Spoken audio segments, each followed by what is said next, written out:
এক একটা বয়সে না পুজোর আনন্দটা এক এক রকমের হয়।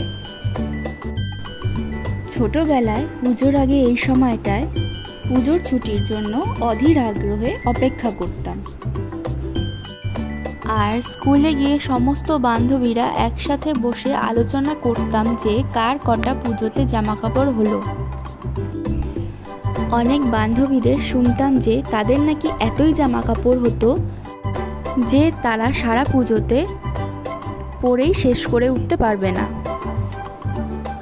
কে জানে সত্যি বলতো কিনা।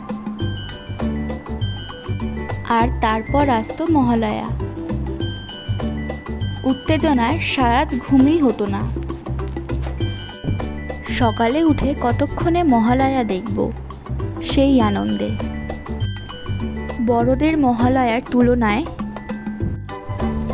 অনেক বেশি ভালো লাগে ছোটদের কার্টুন মহালয়া দেখতে।